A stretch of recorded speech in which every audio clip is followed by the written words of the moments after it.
How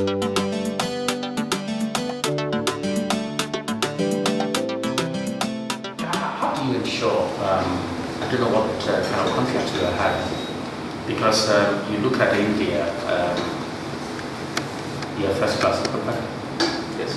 you have talent. Yes. I know that we have a number of doctors that we shipped out or shipped themselves out of Nigeria. A lot. But the truth is, over the last 15 years perhaps, the quality of the training here has been rather, below par. So how do you ensure a good pipeline, of talent coming into this training? Sure. Two things. One is obviously one of the things I have mentioned is there will be an operator. Okay. For each of these Well, that's businesses. good. Okay. There'll be an operator. Okay. And that operator, again, part of why one of the things I've taken is find that operator. Because that operator will be foreign. So the operator is the one who's going to make sure training, the work that they actually, the skeleton for the equipment is also the maintenance of the equipment and the operatorship of the equipment. So that whole process is what is gone behind the development of this.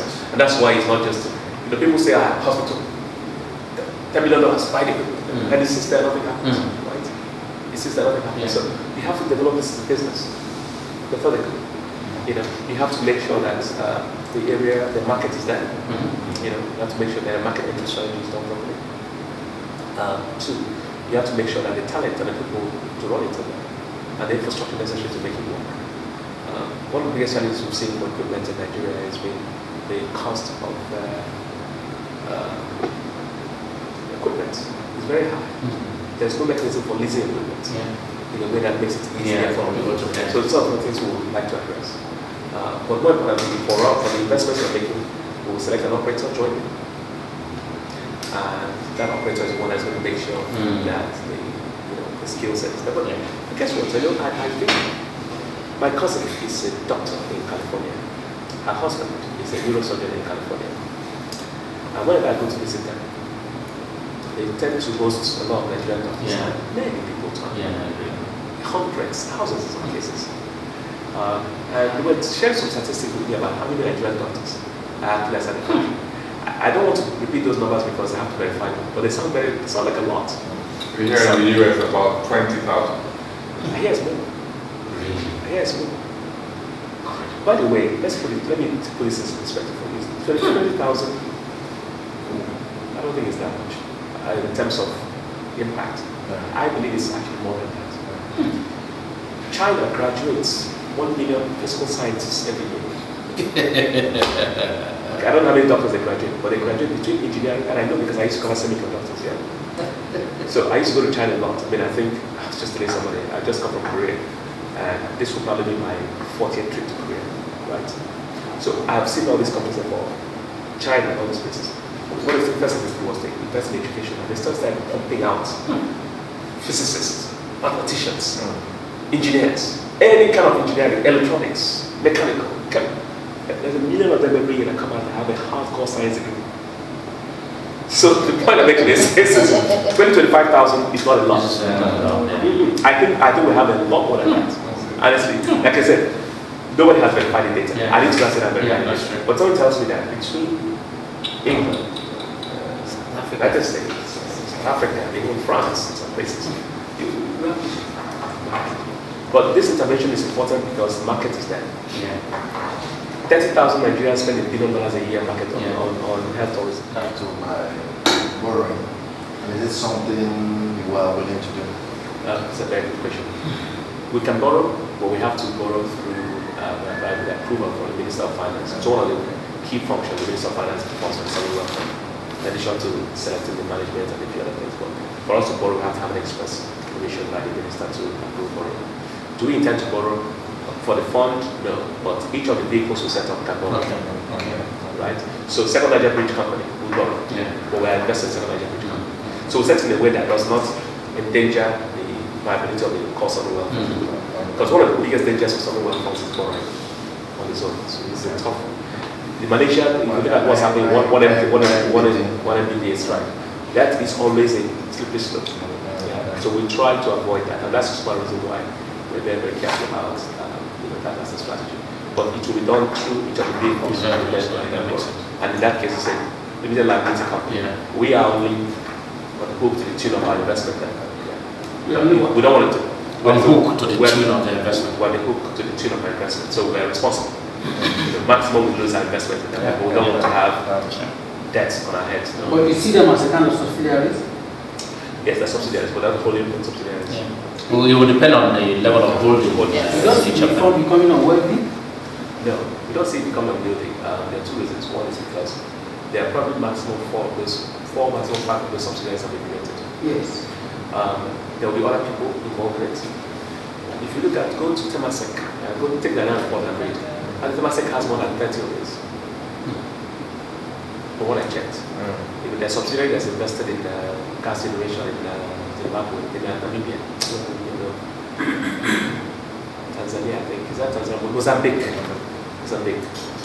No, that's a strategy for which we have seen other people grow, right?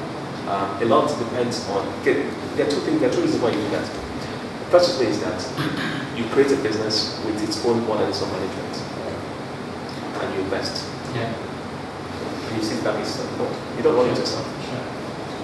You understand? So you minimize your own span of control. That's number one. Number two, you protect the core business. Because we don't want to own everything inside the LSI. Yeah. If you do, you endanger the core business. Because this subject can kind of create some liability and then you're on the hook for it. You understand? So the best way is to ring fence. Create it as a separate Yeah. legal entity. Yeah. That everything is ring fenced. Yeah. So Higher any management, issues higher for board, that is there. entity. Yeah. So that you can protect the core business. But so as long as they have a responsible board, they have a responsible management, and we don't intend to be majority holders, we intend to be minority holders. Yeah. What is at risk is more than people's capital as well. You know. But more importantly, you bring other responsible parties to help you look at it. And this is why every investment we make, we drag other people with us, just so that, we don't. Because NSIA, within NSIA, we're not that many people. All together, including junior staff, everyone is that. You intend to encourage foreign investment. Yes. And I just been thinking about that, the mode of selection, and then your basic idea of partnering with foreign companies. I'm of the opinion that if you partner with them rather than investing, why don't they come and set up a subsidiary in Nigeria, for instance? Sure. But As a way. Sure. That's a good question. We are partnering with investors. Yeah, investors. So what we really care about is their money. Now, if investors bring businesses with them, okay. So is it the healthcare side you're talking about, just in general? Okay, maybe in general. So in general, they will set up subsidiaries here. They will. Because at the end of the day, it is not just bringing capital. But there are two types of investors, two types of partners we're talking about. There's a fund partner, somebody who brings capital. Those of us will not necessarily have to set up here. You don't have to. So if I go and speak to Qatar Investment Authority, for example, and say, Qatar, please come and co-invest with me $100 million. Qatar will just write a check. Like, they don't need to be paid. But if we're setting up a cardio center and we want an operator, that operator will come in as a technical partner in a vehicle that's registered again. Of the finance minister in the last 5-6 months, it must have been quite challenging in terms of liaison with government. How have you managed this? The PAMSEC and I get on very well. The bigger challenge, obviously, is that look, we all have to understand that, like, well, this is what we voted for. Here we are, right? And so, but the process, as exemplified by the president, in my opinion, will take its time. Okay. But yeah, we have a kind of that. By Wednesday, like next week, I don't know whether it's for sure, but I hear it's by Wednesday. But next week, we'll have a cabinet again. And then things will pick up again. Follow from there. But the liaison has been. I have had the privilege of having access to this. Okay. The vice president is the chairman of the NEC, Okay. National Economic Council. Okay. He's functionally chairman of the governing council of the NSI. Yeah. So we see him very frequently. So actually, to be honest, I think for us it has not been entirely a problem. But it hasn't been a problem, to be honest. It hasn't been a problem, and government has been very open to it and has involved us in many things, right? In a lot of things. So we're quite pleased with where things are in general. Whereas it is unfortunate that the macroeconomic environment is challenging. That I think is the biggest problem for us. We have made the commitments on the things we made earlier, and there's enhanced our full. New commitments. There's again, if you go to the act of the NSI, there are specific functions that the minister forms. We will not invest in infrastructure without hearing from the minister, for example. The minister selects the board. We will not borrow without going to the minister. But the functions are specific and clear. And we had enough of those approvals from the board and the last administration, and we're busy. So we're busy with some of those things. Now, fresh ideas will require fresh capital. So until then, it's about actually implementing what we have on our hands at the moment. But I'll be pleased, obviously, to have the full cabinet in place because it will help, drive a number of programs. It's not just the Minister of Finance. There are many other ministries who work with works, transport, health. These are all water resources. These are all areas, power. These are all areas that land and housing. These are all areas that influence what we do. And so, we'll be happy when all these things are in place. Absorptive capacity of the economy. Do you see that the economy is based by the biggest economy? Do you see an economy surviving going by your own, injecting the economy with novel? Do you see economy surviving without a productive base? You see, my thinking about the reverse of the whole thing is from the raw materials to the feed without the productive base. Is that sustainable? Two, so, talking about anxious movement, do you see sovereign wealth fund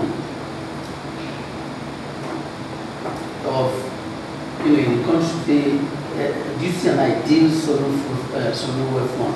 Do you have a political way to execute it? And have you had any anxious movement or interference? More so that there is no collective resonance with the ideal concept of SWF as it is today, still fighting battles of the existence which we call. So what is your...